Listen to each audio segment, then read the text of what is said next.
आता आपला पुढे जो विषय आहे तो मोहोळ विधानसभेच्या निवडणुकीचा विषय, त्यामुळे आता कार्यकर्त्यांनी गाफील राहू नका. तुम्ही फक्त 30 दिवस मला द्या, त्याच्यानंतर त्या पुढच्या काळातले 1500 दिवस, 5 वर्षातले जवळपास 1500 दिवस मी तुमच्यासाठी तिथे राहणार आहे.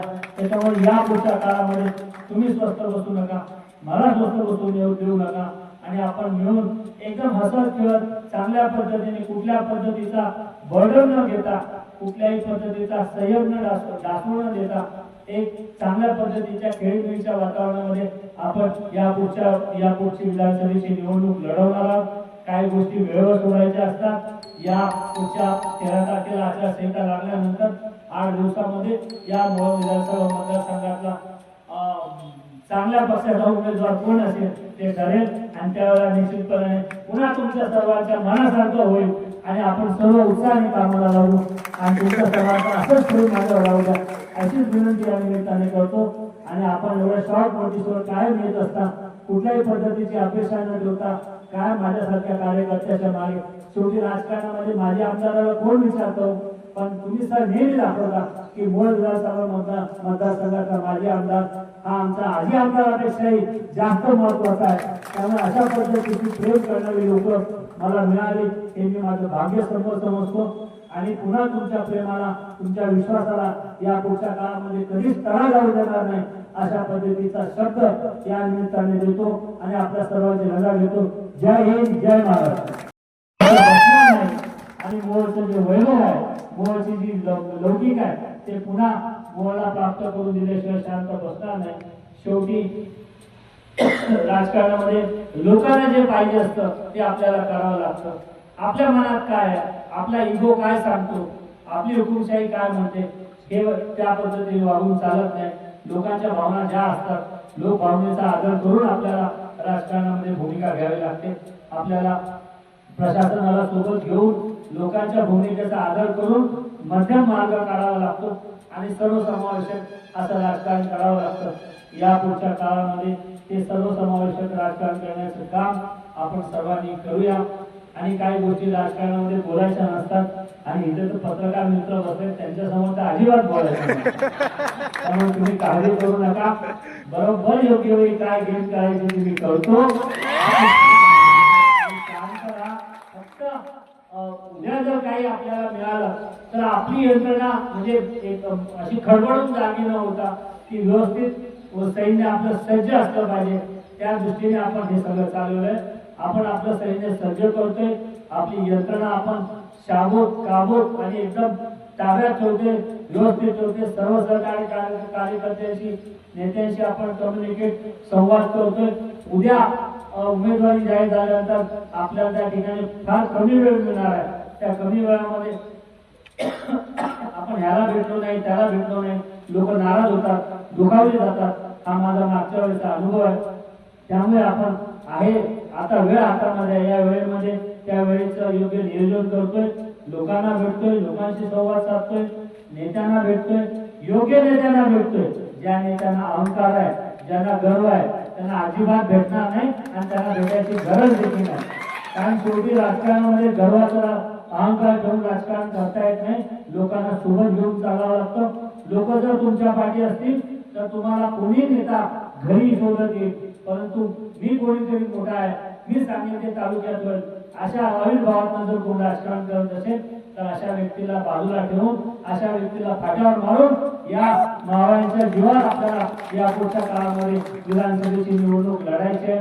शेवटी या निवडणुकीमध्ये मला तुमची साथ लागणार आहे.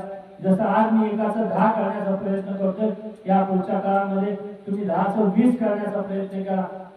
आज आपण 1000 लोकांची या ठिकाणी मीटिंग बोलवली आणि या 1000 लोकांच्या माध्यमातून या पुढच्या काळामध्ये आपल्याला 10,000 लोकांचा मेळावा या मोहोळच्या मार्केट यार्डमध्ये किंवा आसपासच्या मोठ्या जागेमध्ये घ्यायचा आहे.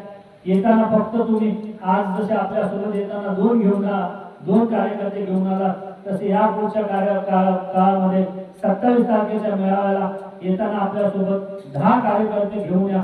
जेणेकरून रमेश कदम नावाची ताकद, तुमची ताकद, आपली हक्काची ताकद या तालुक्यामध्ये कशी साबित आहे, अबाधित आहे हे या लोकांना, या या इथल्या अहंकारी गर्विष्ठ राजकारण्यांना आपल्याला दाखवून द्यावं लागेल आणि आम्ही सर्व राजकारणी कार्यकर्ते हे मोहोळ तालुक्यातल्या सामान्य नागरिकांसोबत आहोत, सामान्य जनतेसोबत आहोत.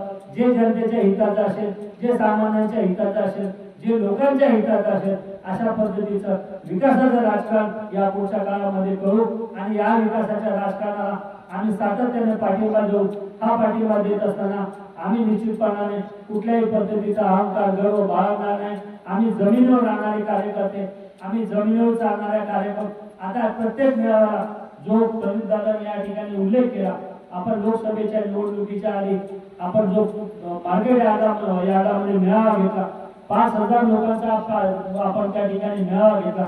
त्या मेळाव्याला कुठले कार्यकर्ते होते, कोणता मोठा पक्ष आपल्या सोबत होता, या सर्व गरीब फाटक्या कार्यकर्त्यांनी त्या मेळाव्याला ताकद दिली, मेहनत केली. दादा तुम्ही सर्वांनी त्याला सहकार्य केलं आणि त्या जो मेळावा लोकसभेसारख्या त्या निवडणुकीच्या काळात ज्या वेळेला 4 माणसं जरी घराच्या बाहेर निघत असतील तरी ती काहीतरी अपेक्षा ठेवून तेव्हा निवडणुकीच्या वातावरण असल्यामुळे जात असतात.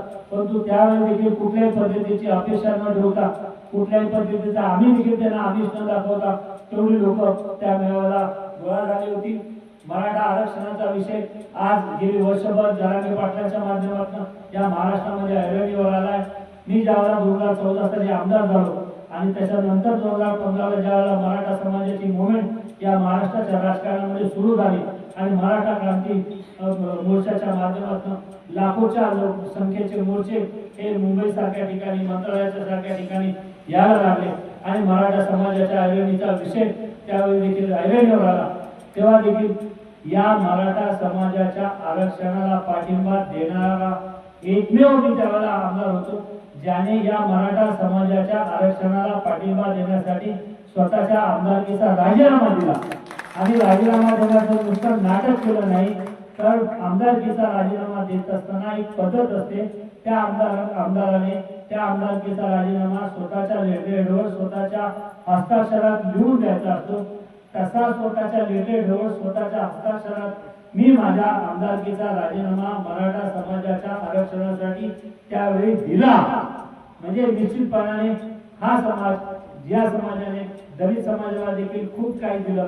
आज महाराष्ट्रामध्ये MS खंदारे यांनी सांगितलं 29 मागासवर्गीय साठीचे आरक्षित मतदारसंघ आहेत, पण या मतदारसंघाला या मागासवर्गीयांमधून ज्या वेळेला एक माणूस आमदार म्हणून निवडून जातो, राखीव समाजाचा माणूस आमदार म्हणून निवडून जातो, त्यावेळी त्याला निवडून देण्यासाठी जी लोक लागतात ती मराठा समाजाची आणि इतर समाजाची लोक ही त्याला मतदान करतात. त्यामुळे या समाजाला देखील आपण मुख्य प्रवाहात आणलं पाहिजे. या समाजाच्या मागण्यांचा देखील विचार झालाच पाहिजे. अशा पद्धतीची स्वच्छ आणि स्पष्ट भूमिका आपण मागे घेतली, आताही घेतली, यापुढच्या काळातही घेणार. आणि उद्या या मोहोळ विधानसभा मतदारसंघातून जर आमदार म्हणून निवडून गेलो तर येणाऱ्या विधिमंडळाच्या पहिल्या अधिवेशनामध्ये मराठा समाजाच्या आरक्षणाच्या मागण्यांसाठी सातत्याने आवाज उठवण्याचा शब्द या छोट्याशा माध्यमातून देतो. शेवटी आपण सर्व समाजाला सोबत घेऊन पुढे जाण्याचं राजकारण केलं पाहिजे. आता आपला पुढे जो विषय आहे तो मोहोळ विधानसभेच्या निवडणुकीचा विषय. त्यामुळे आता कार्यकर्त्यांनी गाफील राहू नका.